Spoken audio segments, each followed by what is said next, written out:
Саламатсыздар ма құрметті оқушылар, құрметті ұстаздар. Бүгін мен Жақып Байсанат Маратұлы сіздермен бірге жаңа өнімдердің массасы бойынша заттың молекулалық формуласын анықтайтын боламыз. Жалпы есепті бастамас бұрын біз бұл жерде жаңағы формуласын табуымыз керек, яғни сутектің формуласын табуымыз керек.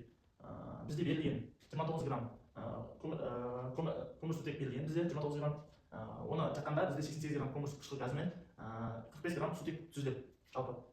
Және де ауамен салыстырғанда тығыздығы бізде екіге тең болады. Міне атап айтқанда, ал ендеше біз есепті бастаймыз. Ең алдымен біз массасы 29 граммды SX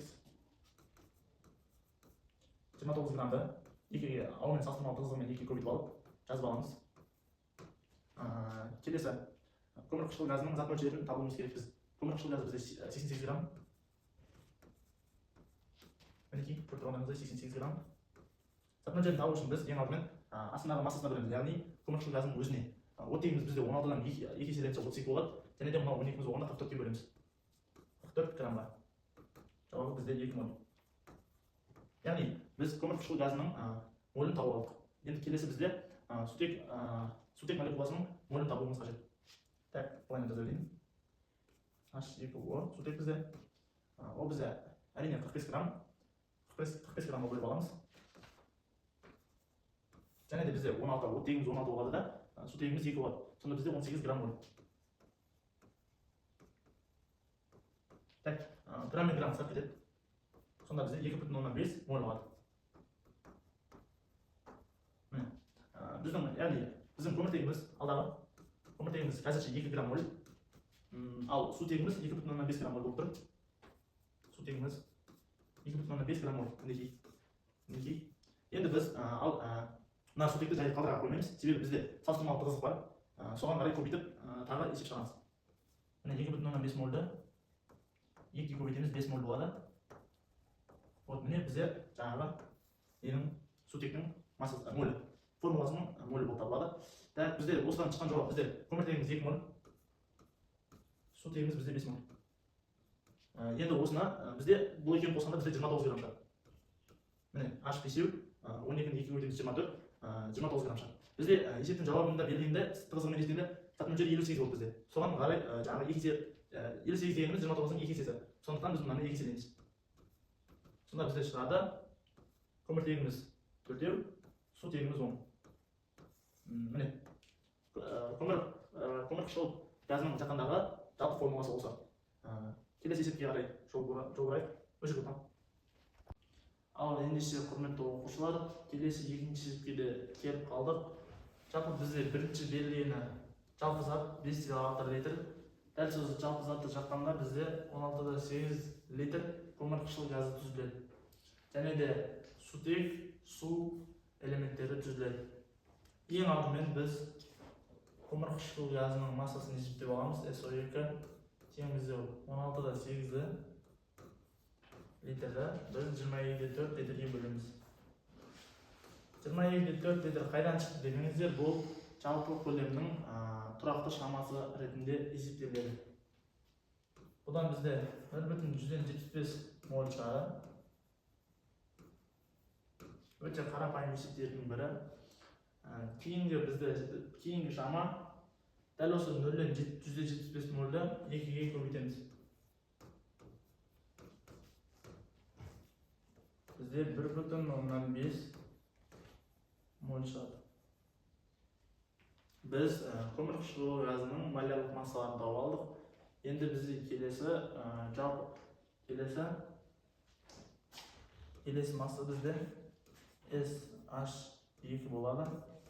Оның молярлық массасы 14 грамм. Өте оңай деп ойлаймын. 12 қосамыз 14 грамм. Дәл осы 14 граммды біз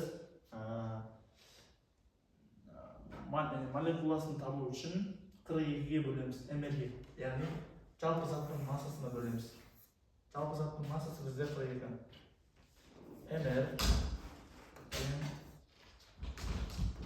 42-ні 14-ке бөлсек бізде 3-тен түседі. Бұл қазіргі шама. Бұл шамаға тиіспейміз. Бірақ ойымызды болады. Келесі бізде 0,175-ті бөлеміз 1,5-ге.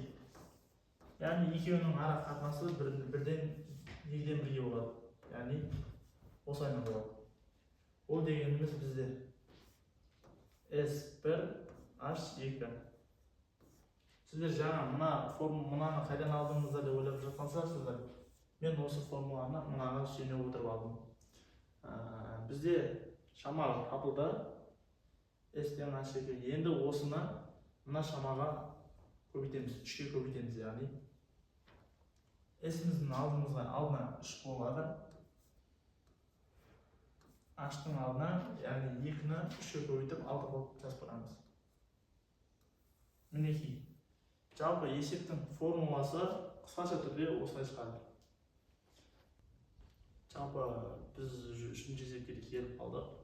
Жану процесі болғандықтан, жану тақырыбына байланысты болғандықтан бізде бұл тақырыпта есептер өте аз.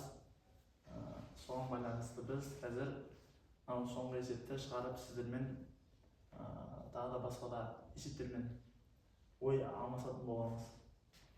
Ал енді есепті бастаймыз. Масса көмірқышқыл газын 13-те бөлеміз 1-ні жағы 44-ке. Бұдан бізде 3 деген жауап шығады.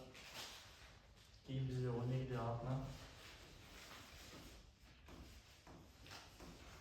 12-де 6 литрді бөлеміз H2-ға. Яғни суға, то есть масса H2O тең бізде 12-де 6 литр. H2O'ның әмері бізде 16-18 грамм болды. Мына жерде де грамм бар. Грамм мен грамм қысап кетеді. Сонда бізде шығады 0,07 моль.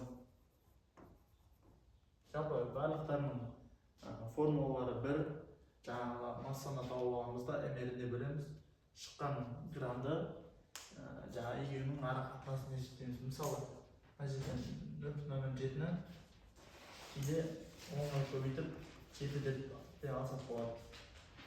Сонда бізде мынауымыз бізде көміртек, мынауымыз бізде сутек. Сонда бізде S көміртегіміз 3, сутегіміз 7 болады. Бұны жаңағыдай 2 дәрежеге көбейтеміз. Олай болса бізде 6, сутегіміз 14 болады. Жалпы есептер өте оңай. Жауабы осы болады. Есептер жалпы өте оңай.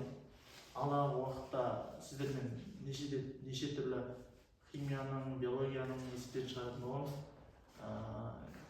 Ендеше арнаға жазылып, лайк басуды ұмытпаңыздар.